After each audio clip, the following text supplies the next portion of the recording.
Nous allons parler des anges, oui, mais nous allons parler d'un ange en particulier.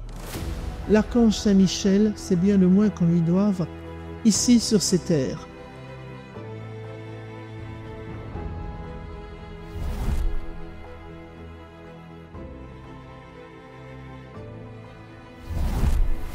Bonsoir à tous.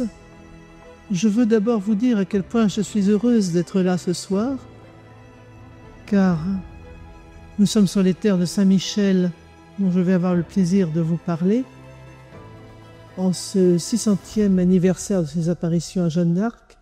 Et je suis surtout heureuse d'être là, parce qu'il y a 4 mois, j'ai été victime d'un très grave accident de santé, et que j'ai vraiment pensé que je ne serais plus jamais en état de faire une conférence. Alors, je vous demande votre indulgence si par hasard j'étais moins performante que d'habitude. Nous allons parler des anges, oui, mais nous allons parler d'un ange en particulier. L'archange Saint-Michel, c'est bien le moins qu'on lui doive, ici sur ces terres.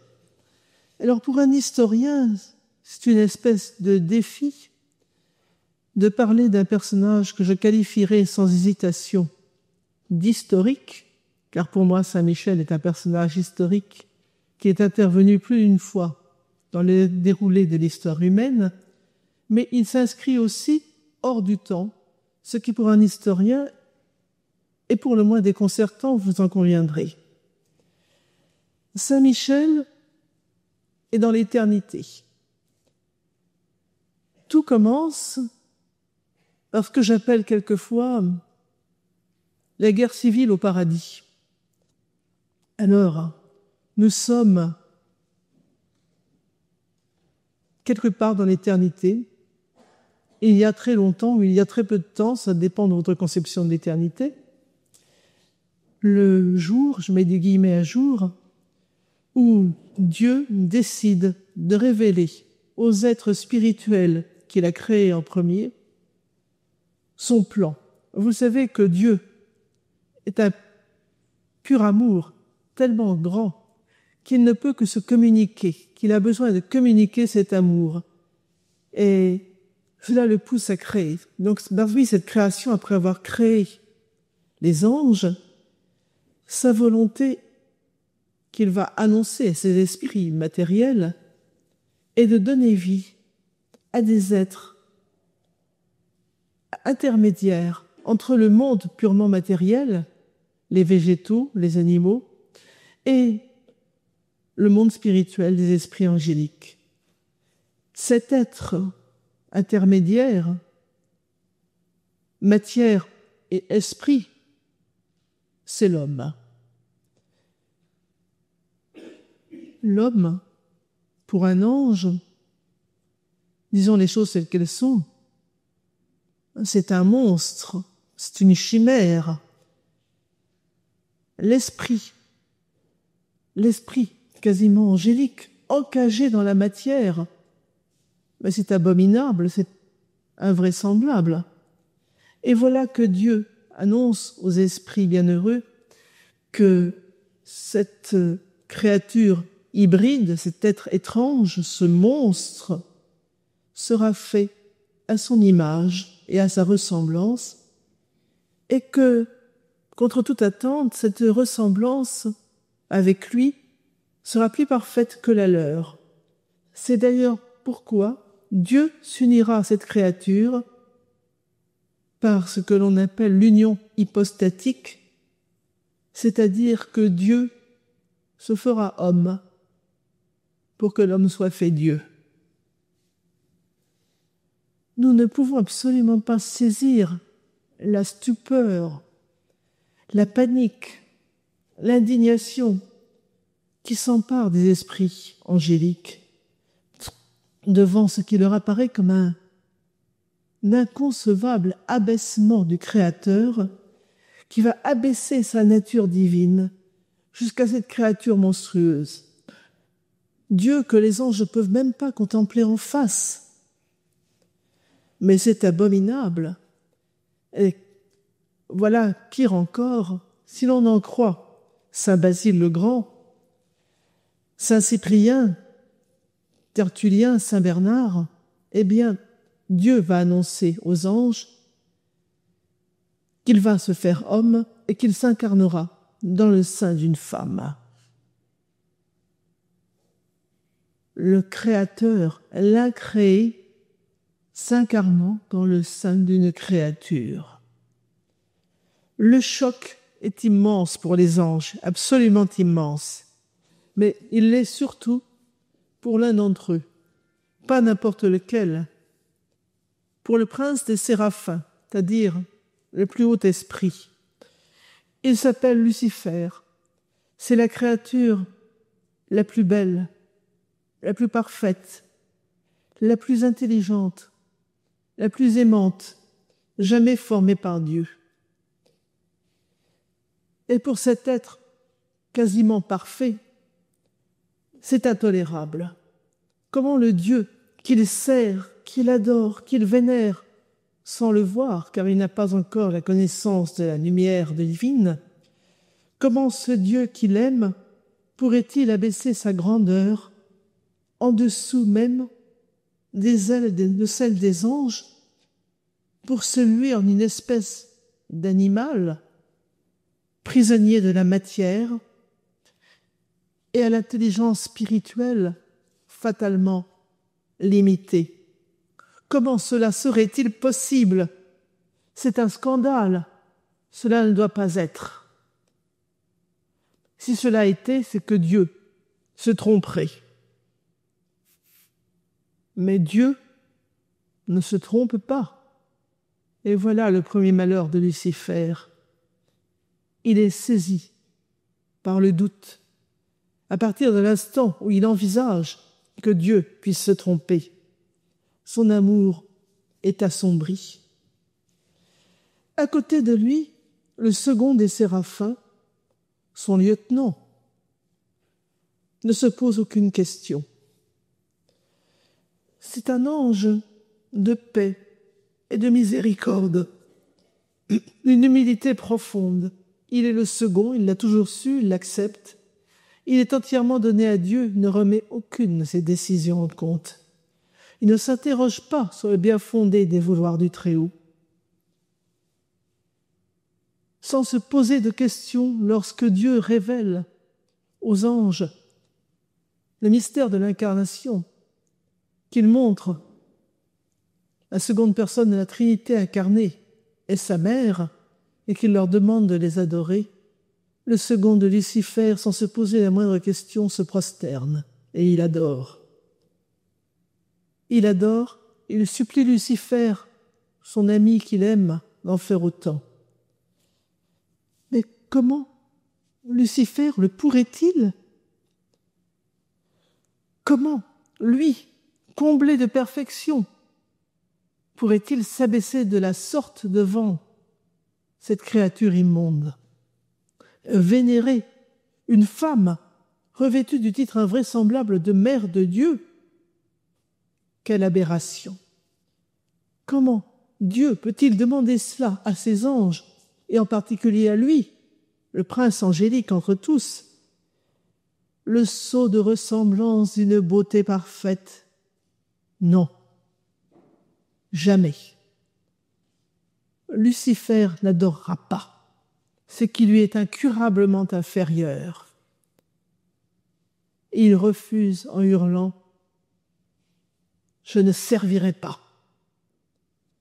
Mais par ce cri, il se coupe à jamais de la source même de toute grâce, de toute beauté, de toute sagesse, de toute vérité, pour s'enfoncer sans retour dans l'insondable et éternelle révolte. Lucifer a choisi. C'est bien le drame. Nous autres, quand nous faisons un choix, nous n'en voyons pas les conséquences. Mais l'intelligence angélique est si parfaite qu'elle ne peut quasiment pas se tromper. Elle mesure toutes les possibilités de son choix, toutes ses conséquences. Lucifer le sait. Il a choisi son malheur éternel. Il sait qu'il va perdre ce qu'il aimait par-dessus tout. et qu'il faudra, désormais pour lui, se passer de Dieu. Se passer de Dieu quand on a été créé pour ne pas pouvoir vivre sans l'amour divin, quelle horreur! Quand on a une telle capacité d'amour que Dieu seul peut la combler, renoncer à cette capacité, mais ce faisant, Lucifer ne sera plus que vide, néant, folie. Il ne pourra plus jamais rassasier son immense capacité d'amour. Il le sait, et c'est son choix, son libre et terrible choix, dans lequel il va entraîner un tiers des anges en les convainquant de ne jamais se soumettre. Et avant de lancer un programme politique invraisemblable, prendre la place de ce Dieu humilié et déchu.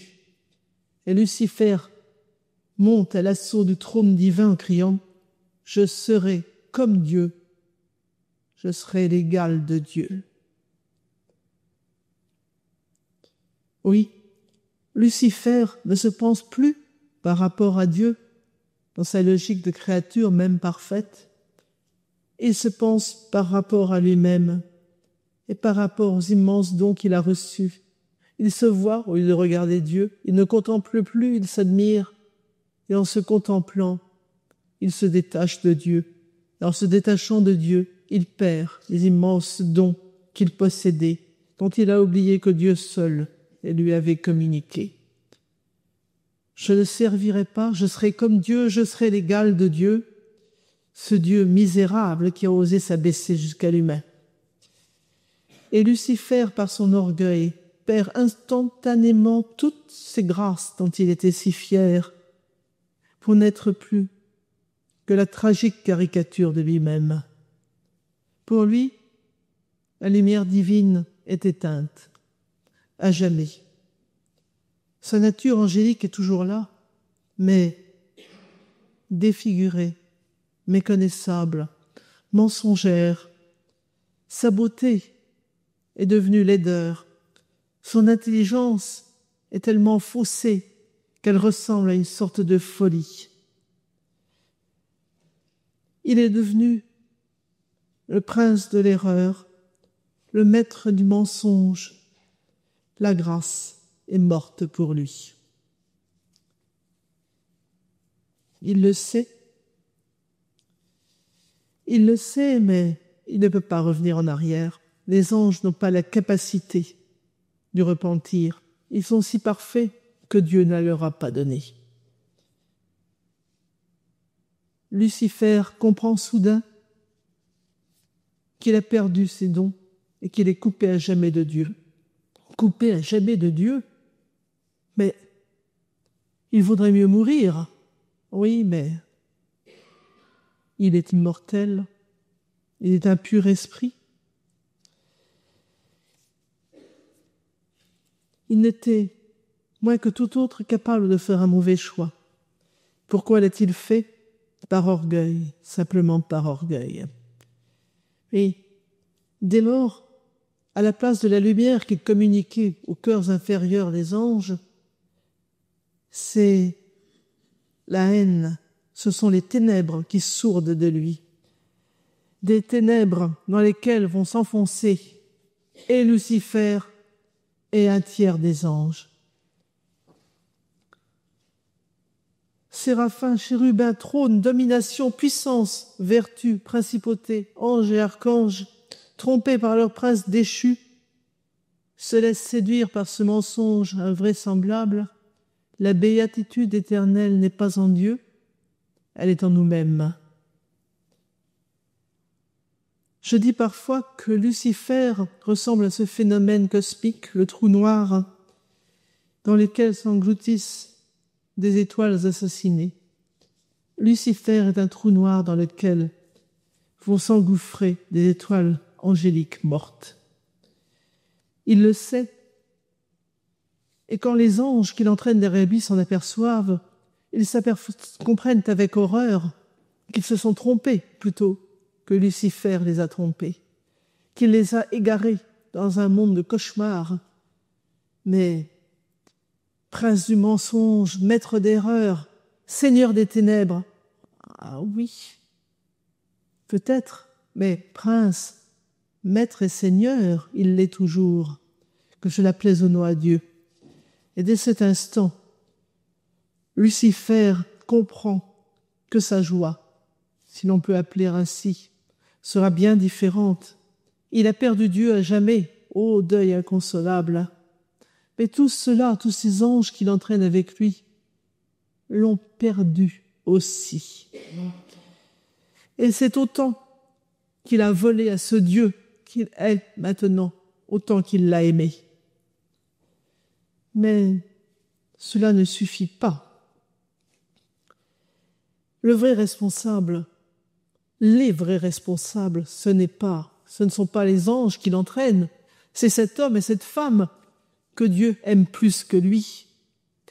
Eh bien, il leur interdira d'atteindre le bonheur dont lui-même s'est privé et dont ils sont indignes. Il séparera éternellement ce que Dieu voulait unir. Il sera le diviseur, diabolos en grec, le diable.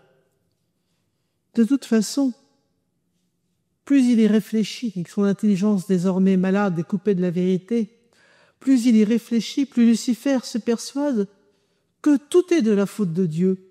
Ce Dieu cruel, piégeur, injuste, tyrannique, qui leur a tendu un piège, cette épreuve qu'ils n'ont pas été capables de surmonter.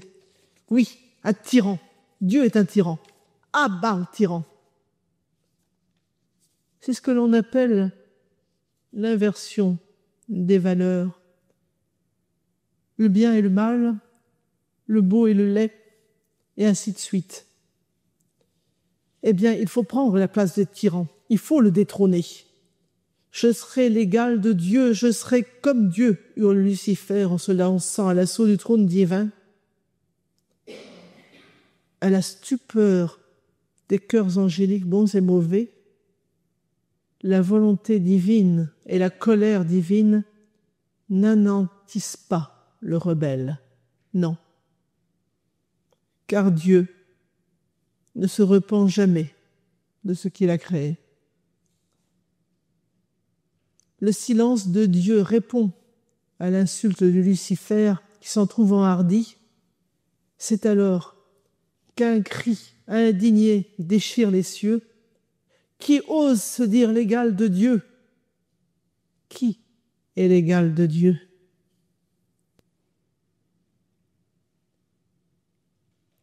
L'égal de Dieu en hébreu, cela se dit, qui est l'égal de Dieu se dit Michael. Oui, c'est bien l'archange Michel, le prince de la paix, l'ange des miséricordes, le plus doux et le plus pacifique des esprits célestes, qui, soulevé d'indignation, s'est dressé seul entre son roi offensé et les légions rebelles.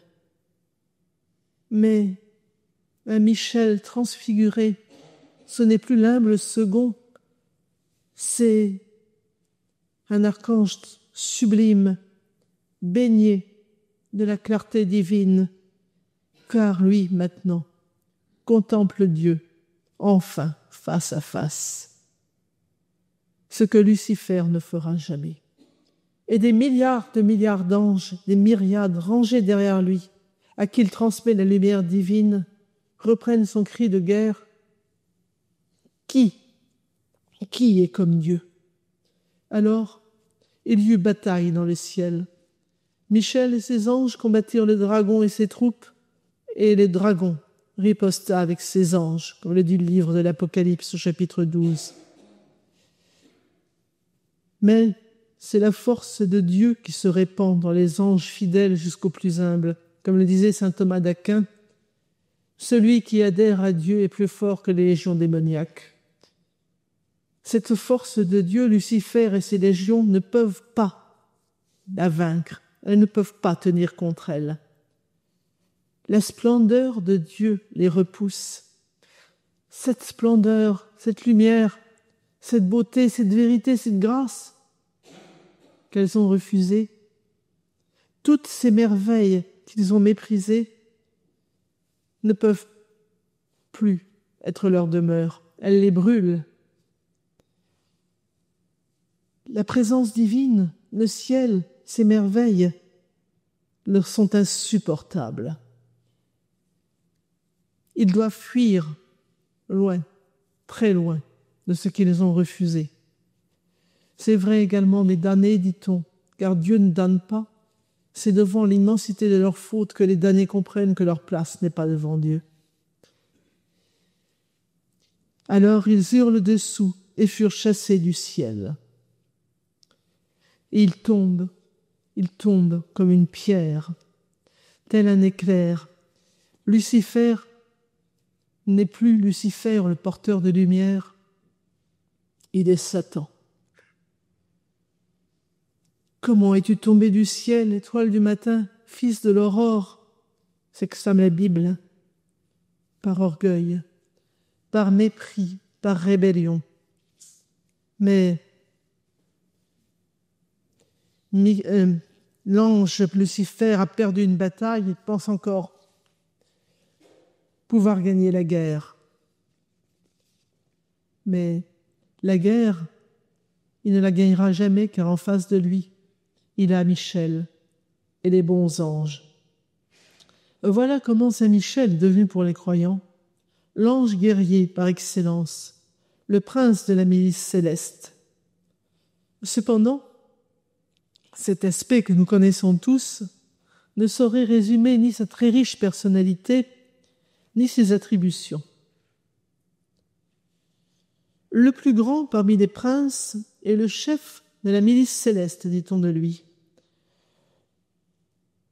On l'appelle pourtant archange, qui renvoie au avant-dernier cercle, avant-dernier ordre des chœurs angéliques. Mais il faut entendre par là non pas l'appartenance à ce chœur inférieur, mais sa suprématie, marquée par le préfixe « arc » qui en grec désigne la suprématie. D'ailleurs, il est le seul, Michel, que la Bible qualifie d'archange.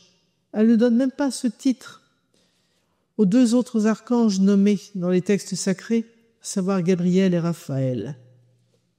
Oui, la gloire de Michel est immense. D'ailleurs, vous remarquerez que dans les litanies des saints, il est nommé en 3e position, tout juste après la Trinité et Notre-Dame, comme dans la liturgie. Les théologiens byzantins et orthodoxes disent qu'il est le seul capable de regarder en face, sans défaillir la Trinité. Cependant, il reste une créature incapable d'appréhender toute la grandeur céleste, comme son nom l'affirme d'ailleurs. Michael, qui est comme Dieu. Les autres prénoms angéliques que nous connaissons ont des significations, j'allais dire, affirmatives. Gabriel, Dieu est force. Raphaël, Dieu est guérison. Uriel, Dieu est lumière. Mais le nom de Michel l'emporte, car la question ineffable, selon les théologiens juifs, de l'incapacité de la grandeur, de la capacité de la créature à sonder les grandeurs du Créateur, l'emporte sur tout le reste. Qui est comme Dieu? C'est pourquoi Michel est un ange guerrier, mais il est aussi l'ange de la prière et des mystiques.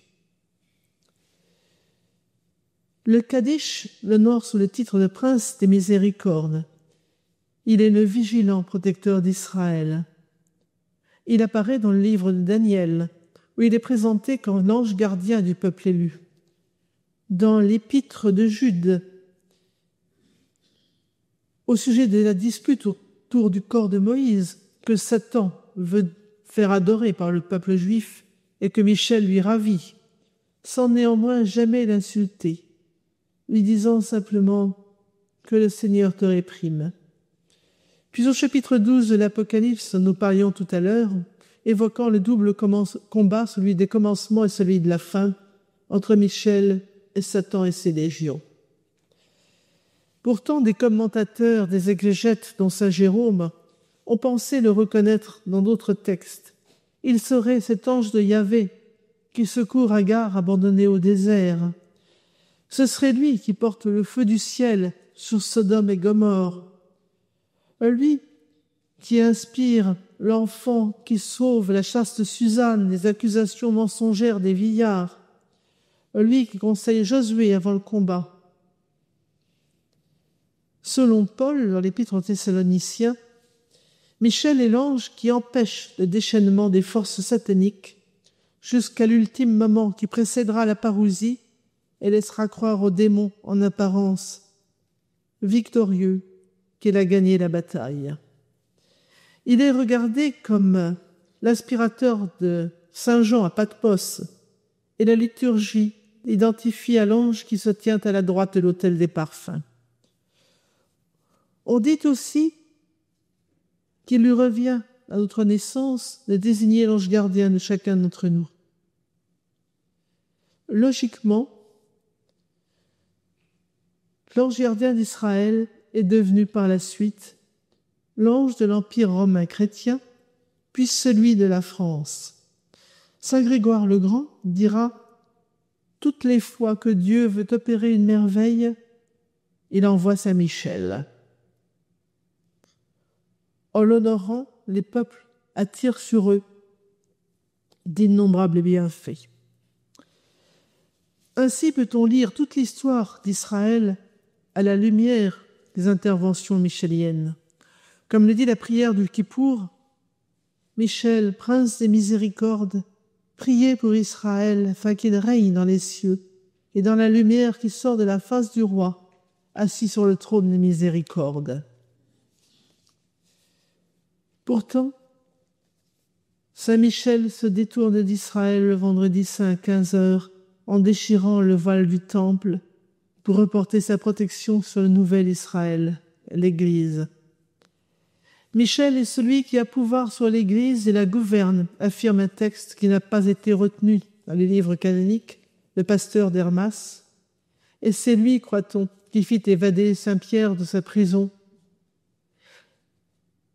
Et là, nous voyons Michel commencer à agir visiblement dans l'histoire des hommes. Lui apparaît à Constantin le 27 octobre 312, à la veille de la bataille du pont Milvius, se présentant comme le porte-étendard du Christ, avec ce chrisme, cette croix et cette inscription « Par ce signe tu vaincras ». Constantin est si persuadé d'avoir eu l'apparition de Saint Michel qui lui fera élever une basilique magnifique à Constantinople, le Michaélion. Dès lors, Michel reprend les attributions d'Apollon, le dieu solaire, le dieu archer. C'est pourquoi on le prie pour éloigner la peste, et de Mercure ou du dieu gaulois Lugde, autre dieu des hauteurs. Vous remarquerez qu'ici au mont, comme en bien d'autres endroits, Michel est un ange des hauteurs, des sommets.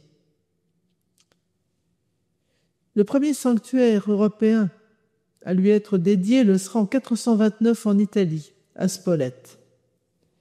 Puis, Saint Léon le Grand lui élèvera une église Via Salaria à Rome en 452, le tenant pour celui qui a éloigné Attila de la ville. Mais c'est 40 ans plus tard qu'il va survenir quelque chose d'extraordinaire dans le diocèse de Sipontium, dans les Pouilles actuellement.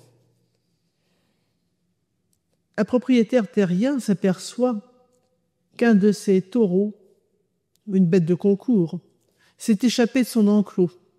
Il se met à sa recherche. Il retrouve l'animal sur les pentes du mont Gargan. L'animal est entré dans une grotte. Et curieusement, il s'y tient agenouillé. Son propriétaire entre à son tour dans la grotte et il voit l'archange Michel qui lui dit « je veux que l'on m'élève ici un sanctuaire. Va trouver l'évêque, demande-lui de le faire. Mais l'évêque de Sippontium n'est pas emballé par le projet. Michel va revenir 3 fois, comme il le fera ici au Mont-Saint-Michel. L'évêque Laurent, la 3e fois, se décidera à dédier la grotte miraculeuse à Saint-Michel, après que celui-ci ait laissé, dit-on, son glaive et sa tunique de pourpre. Désormais, cette montagne qui était dédiée au dieu Mitra le sera au Saint-Ange, le Monte San Angelo, dit-on en Italie. La fête de Saint-Michel du Mont-Gargan, c'est le 8 mai. Souvenez-vous de cette date. Nous sommes en 590, un siècle plus tard. La peste dévaste Rome. Le saint pape Grégoire organise une grande procession pour essayer d'appeler la pitié de Dieu sur la ville. Et voilà que lorsqu'ils arrivent devant le mausolée d'Adrien, les pèlerins voient Saint Michel apparaître sur le tombeau d'Adrien, brandissant un glaive de feu et le remettre au fourreau. La peste s'arrête. Cette apparition a lieu le 29 septembre. Dès lors, ce sera la Saint-Michel célébrée à Rome. Et la gloire de Michel ne cesse de croître. Il y a cette église moins connue qui s'élève très exactement à 1000 kilomètres du mont Gargan et à 1000 kilomètres du mont Saint-Michel, Saint-Michel de Suse, perdu dans les brouillards piémontais, extraordinaire. Ce qui est absolument fascinant, c'est que de la Terre Sainte à l'Irlande, nous avons une diagonale parfaitement droite qui n'a pu être formée avec les moyens de l'époque de manière naturelle, qu'on appelle le coup de glaive de Michel, ce coup de glaive qui aurait renvoyé Satan en enfer. 706, nous sommes à côté, à Coutances. L'évêque Aubert se désole. Le paganisme n'a jamais été complètement éradiqué de cette région qui reste sauvage. Et voilà qu'une nuit, il fait un rêve. Il voit l'archange Michel qui lui dit « Aubert, consacre-moi le mont Tombe. Élève-moi une église sur le mont Tombe. »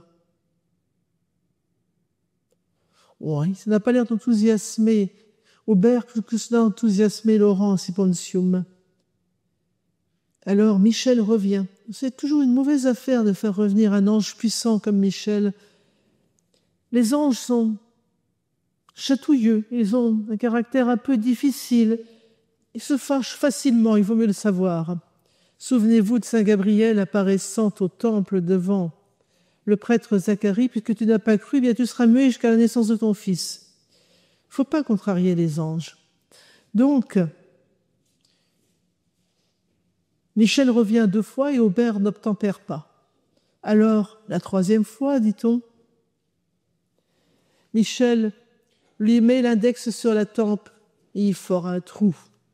Bon, maintenant, tu me l'as construit, mon église.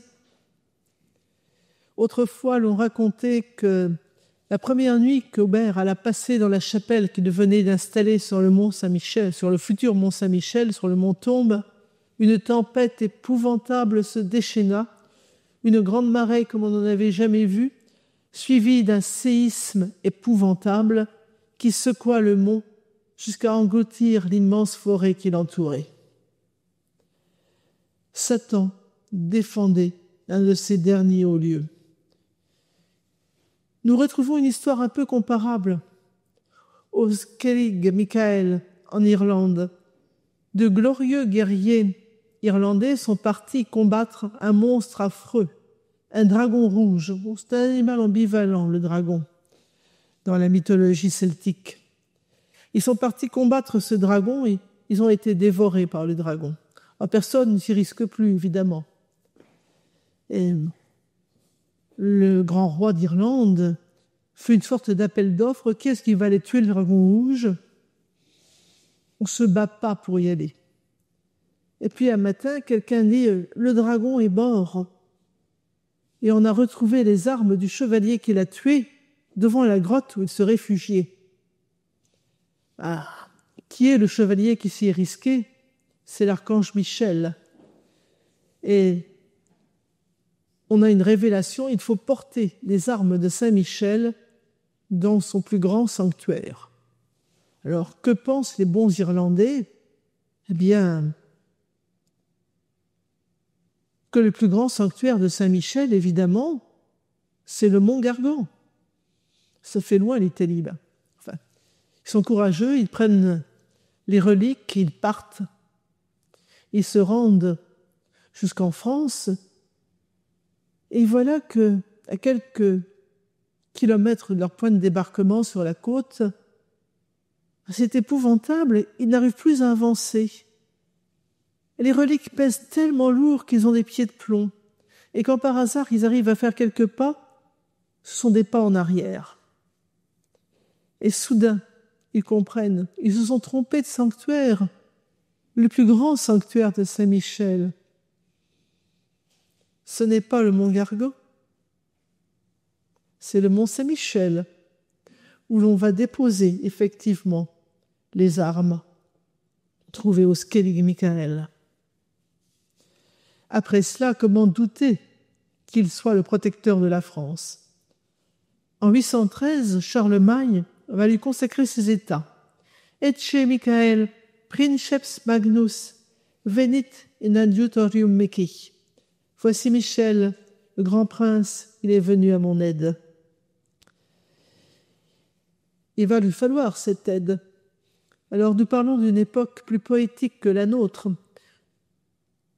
Charlemagne veut en finir avec le paganisme dans ses États germaniques. Saint Boniface s'y est risqué. Ce n'est pas facile, vous le savez, il finira assassiné d'ailleurs. Mais en attendant, il a repéré une montagne sur laquelle on continue à vénérer Satan. C'est un sanctuaire de votants. Et courageusement, Boniface, la croix à la main, part à l'assaut de cette montagne. Là, vous savez, comme dans La Belle au bois dormant, cela tourne au film d'horreur. Les arbres prennent vie avec des mains griffues, les ronces poussent, tout veut empêcher Boniface d'avancer. Satan défend, en fait, plus son sanctuaire. Le pauvre Boniface n'en peut plus, il n'arrivera jamais au sommet. Et tout d'un coup, il voit une sorte d'étoile filante, magnifiquement brillante, tomber du ciel et se métamorphoser en un archange glorieux. Puis, une autre étoile tombe du ciel, mais rouge celle-là. Et un autre prince angélique, presque aussi beau, apparaît. Mais celui-là est de feu et de flamme, non pas de lumière, c'est Satan. Et Michel et Satan vont s'agripper comme des forcenés, ils vont se battre comme des chiffonniers, une bataille terrible. Et soudain, Satan va plonger ses griffes dans les ailes de Michel et il va lui arracher une poignée de plumes. Et chose extraordinaire, au pied de Boniface, l'une de ces plumes, brillante comme un bijou extraordinaire, tombe. Ce sera longtemps une relique qui a été détruite au début de la Réforme par Luther. Le Michaelsberg deviendra le grand sanctuaire de Michel en Allemagne. Oui, il est l'ange évangélisateur qui triomphe toujours de Satan. Mais il est aussi celui qui protège ses fidèles. Vous le savez, au début du Moyen-Âge, certains seigneurs normands sont partis, les Vikings, d'origine viking, pourtant ils avaient l'habitude des températures un peu rudes. Ils ont trouvé que le climat normand, un peu pluvieux. Bon, je tiens à préciser que ma grand-mère était de la région, donc que personne ne se vexe. Bon. Et donc, ces seigneurs partent loin, loin au sud, jusqu'en Sicile, jusqu'en Italie du Sud. Et là, ils vont commencer à transporter avec eux le double culte de Saint-Michel, celui de leur Normandie natale et celui de leur Italie d'adoption. Et cela va jouer un grand rôle dans l'histoire des croisades, car Saint-Michel fera beaucoup grâce aux Normands pour aider à prendre la Terre Sainte. Et puis voilà la guerre de 100 ans. Alors, nous avons là un léger problème. Jusque-là, la chevalerie européenne avait un seul saint patron, Saint Georges, patron des cavaliers et des chevaliers.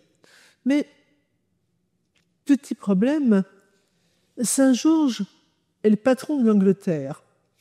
Et vous savez, les chevaliers français se disent « Oui, mais il risque d'être de parti pris dans nos affaires. Il va prendre le parti des Anglais. Donc, il faut impérativement changer de patron avant que ça tourne mal. » Alors, vers qui va-t-on se tourner? Eh bien, très logiquement, vers le prince guerrier, vers Saint-Michel. C'est une bonne affaire. C'est une bonne affaire car jamais le Mont ne tombera au pouvoir des Anglais. Ils auront pourtant fait tout ce qu'ils pouvaient pour ça. Vous savez qu'ils iront même jusqu'à élever la place forte de Granville en pensant que, comme cela, ils auraient un point d'appui pour prendre le Mont.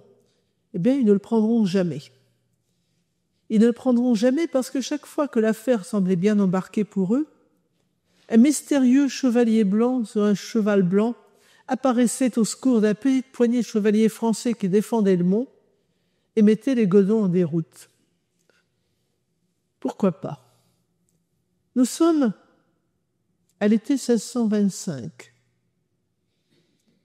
loin du Mont vers l'est, dans le Barrois mouvant, cette enclave du duché de Lorraine qui appartient à la couronne de France. Une petite jeune fille de 13 ans est assise dans le jardin de son père. Elle prie, et voilà qu'elle entend une voix venant du côté de l'église qui commence à lui parler de la grande misère qui se trouve au royaume de France. La première fois que je l'entendis dire à Jeanne, j'eus grand peur. Mais je compris bientôt que cette voix venait de Dieu, et elle m'apprit à me bien conduire et à être bonne chrétienne. Peu à peu, elle va comprendre qu'il s'agit de Saint-Michel, ce qui est d'ailleurs tout à fait admirable, parce que jamais Jeanne, qui est ignorante, qui n'a jamais fait de théologie, elle dira souvent « j'ai embrassé », c'est-à-dire que j'ai baisé les pieds de Sainte Marguerite et de Sainte Catherine. Elle ne dira jamais qu'elle a touché Saint-Michel, car il est un pur esprit, il n'a que l'apparence du corps. Et avec l'habileté qui la caractérise, parce qu'elle est conseillée par ses voix, c'est-à-dire par Saint-Michel lui-même, elle dira plus tard, vous savez que l'évêque Cochon essaiera de lui faire dire qu'en fait, elle avait fantasmé sur un beau chevalier. Il dira, mais quand il vous apparaissait, comment était-il? Était-il nu? Et Jeanne, imperturbable, le regarde. Vous croyez donc que Messire Dieu n'a pas de quoi habiller ses anges? Cochon finira par se taire. Mais il faut penser cette histoire de Jeanne extravagante. Cette petite fille de 13 ans, vous allez aller au royaume de France, où il y a grande misère, vous allez délivrer Orléans, vous allez faire sacrer le dauphin Charles. C'est une histoire de fou. Qui oserait imaginer ça? Alors, il y a des gens qui vous diront, la reine Yolande, belle-mère du dauphin Charles, a mis ça au point. Mais ce qu'elle n'a pas pu mettre au point, c'est qu'il faut penser que depuis des années, les armées françaises vont de défaite en défaite. C'est une catastrophe. Pourtant des bons capitaines, de bons officiers. Mais rien à faire, ils sont systématiquement battus par les Anglais. Et voilà, cette petite jeune fille de 17 ans arrive, qui n'a aucune connaissance des choses militaires, bien entendu. Et elle va donner à ses officiers de métier des conseils qu'ils vont commencer par trouver aberrants. Mais il ne faut pas faire ça, c'est pas comme ça qu'on s'y prend. Mes voix me disent de faire comme cela. Et si vous n'êtes pas contente, je le ferai toute seule. Et contre toute attente, cela fonctionne. En quelques jours, Jeanne va faire lever le siège d'Orléans. Et le siège d'Orléans ne va pas être levé à n'importe quelle date. Je vous disais tout à l'heure de vous souvenir de la date de la fête de Saint-Michel au Mont-Gargan. C'est le 8 mai, le jour de la délivrance d'Orléans. C'est le 8 mai aussi. Alors, il faut bien songer que si Jeanne, cette enfant ignorante, remporte des victoires invraisemblables que les meilleurs officiers français n'ont pas pu remporter, il faut bien qu'elle soit conduite par un général de première valeur et un stratège bien supérieur à ceux des Anglais. Oui, Saint-Michel combat pour la France. Il combat pour la France et il guide Jeanne jusqu'au bout, jusqu'à la fin.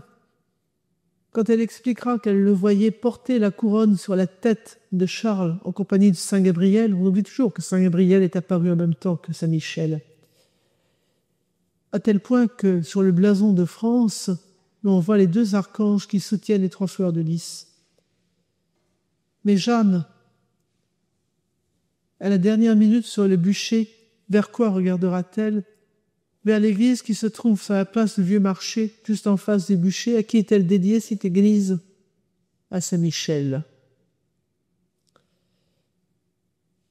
Saint-Michel a pris parti pour les chevaleries françaises.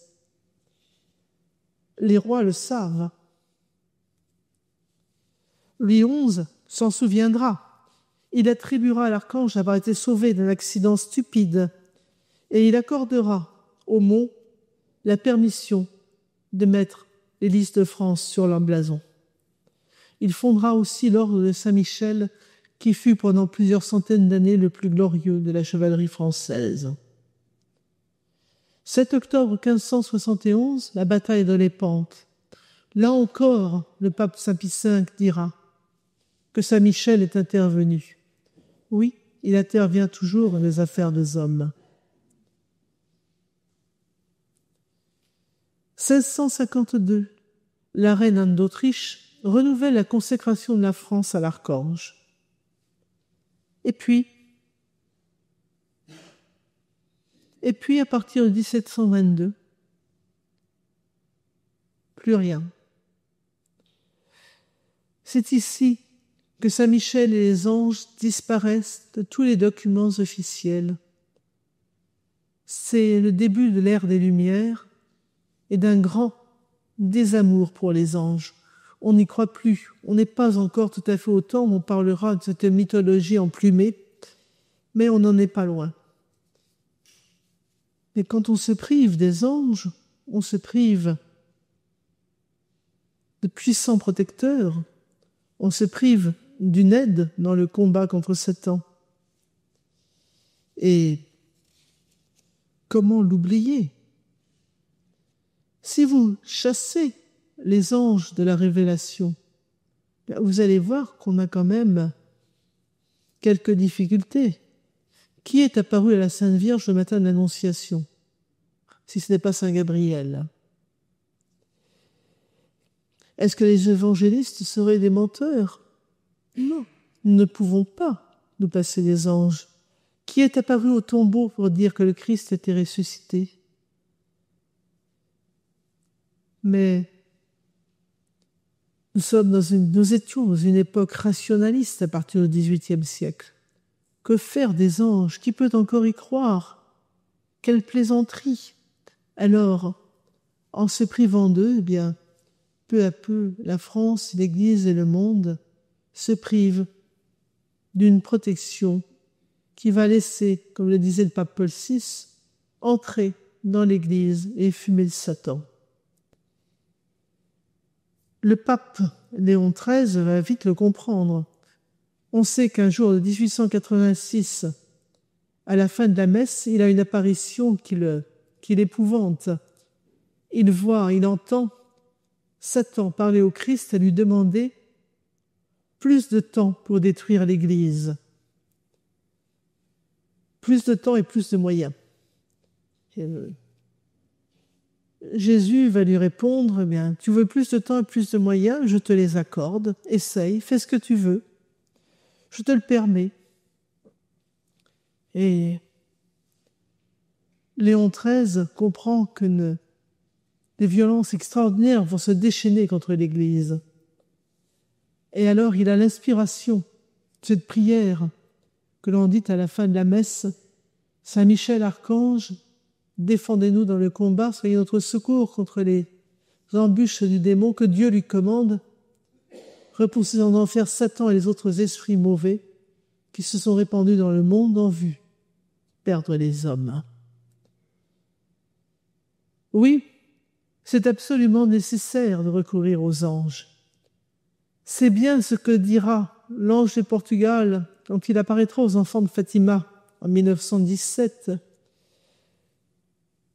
pour demander la consécration du cœur immaculé de Marie et pour demander la conversion de la Russie. Saint Michel est également l'archange protecteur de la Russie. Et puis, en 1944, le pape Pie XII consacrera le monde à l'archange pour lui demander la paix. Et le 8 mai 1945, la guerre prendra fin. Oui, Saint Michel est un personnage dont il faut demander avec nous. Alors vous savez que les nazis avaient un chant de marche. Là où nous passons, les chars brûlent et le diable marche avec nous. Dans l'armée française, on chante « Et Saint Michel marche avec nous ».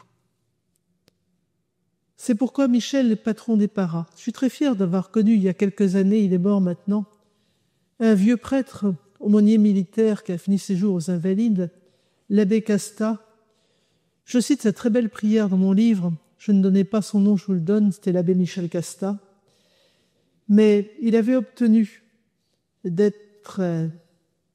faire nommer Saint Michel patron des parachutistes.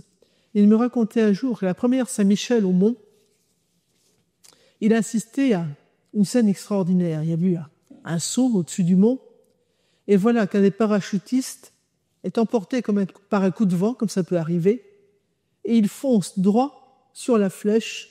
On a l'impression qu'il va s'empaler sur l'épée de l'archange. Et puis d'un seul coup, une autre saute de vent le repousse, et il va atterrir au pied du mont, sain et sauf. Et comme me disait l'abbé Casta, j'ai assisté à une scène extraordinaire.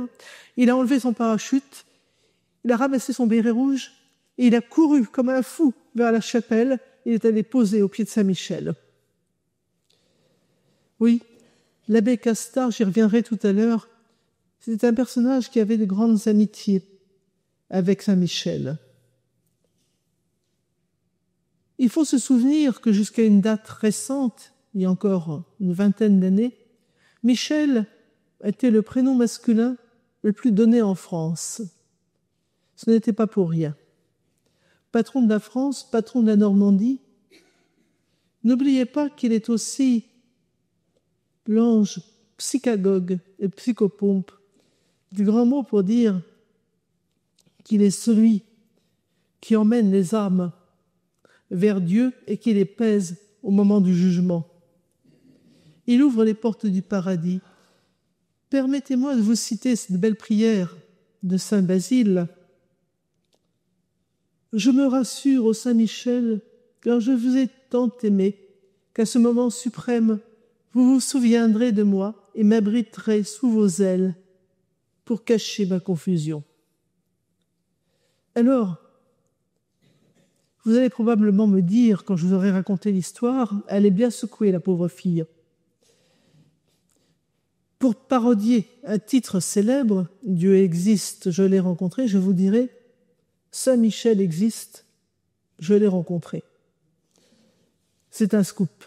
C'était il y a une quinzaine d'années, vous parlez de l'abbé Casta. À ce moment-là, il m'avait sollicité pour l'aider à reprendre ses mémoires. J'allais donc plusieurs fois par mois aux Invalides pour voir ce vieux prêtre travailler avec lui. Et un jour, je prends mon train à Montparnasse, je prends mon bus à Montparnasse pour aller aux Invalides. Et puis, il y avait des grèves et des manifestations. Et mon bus se retrouve à l'autre bout du quartier latin, vraiment assez éloigné. Je me dis, où est-ce que je vais me retrouver? Je descends au coin du boulevard Saint-Germain et du boulevard Saint-Michel. C'était un début d'automne. Il faisait un temps épouvantable. Puis, au coin du boulevard Saint-Michel, je vois un petit monsieur, pas tout jeune, pas très grand, asiatique. Je dis toujours, ce pauvre petit monsieur, il avait l'air d'un moineau mouillé.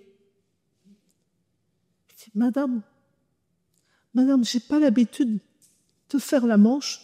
Je regarde le monsieur, je me dis, c'est certain, il ne doit pas avoir l'habitude de faire la manche. Je n'avais jamais vu une brochette pareille de décoration. Je crois qu'il avait tout. Le Grand Croix de la Légion d'honneur, médaille militaire, médaille d'opération extérieure, je ne sais plus quoi encore, plus un certain nombre de décorations étrangères. Enfin, c'était impressionnant, on aurait quasiment dit un général soviétique. Bon, m'a dit, Madame, j'ai été victime d'une agression hier, j'ai plus un sou sur moi. Je sors de l'hôpital et j'ai pas d'argent, je peux même pas téléphoner pour demander à ma famille de m'aider. Je suis complètement perdue. Est-ce que vous pourriez me donner 20 €? Vous me laisserez votre adresse pour que je vous rembourse. Je lui dis, écoutez, monsieur, je vais vous passer 20 € puis vous inquiétez pas pour ça. Elle m'a dit, vous savez, je suis honnête. Elle m'a dit, je m'appelle Michel. Je dis, oui, je m'appelle Michel. Je suis général, là-haut. Général, je n'en doutais pas, avoir le nombre des médailles qui se traînaient. Puis comme je suis un esprit fort, comme vous l'aurez certainement remarqué, je lui dis gentiment, oui, vous êtes là aussi. Hein. Non, madame. Moi, je m'appelle Michel, général là-haut. Je me dis, oui, mon livre était paru depuis longtemps. Je me dis, c'est quoi? Où est la caméra cachée? Qu'est-ce qui me fait une blague? Je me dis, là, quand même, reviens sur terre, ma pauvre fille. Personne ne pouvait savoir que tu allais atterrir là, à cet instant. Hein. Donc, il n'y a pas de caméra cachée, il se passe quelque chose de bizarre. Je dis, oui, vous, général là-haut? Oui, général là-haut. Je viens de Nice. Nice, baie des Anges, vous connaissez? Je connais. Ouais. Je vais à Orléans. Retrouver ma sœur. Orléans, vous savez, Jeanne d'Arc. Là, je lui ai mis ces 20 € dans la main, j'ai pris la fuite. Je reste persuadée que j'ai prêté 20 € à Saint-Michel. Alors vous allez dire, elle est salement secouée. C'est possible, mais j'espère bien qu'un jour ou l'autre, il me les rendra. Ce sera le mot de la fin, j'espère que je ne vous ai pas trop ennuyé.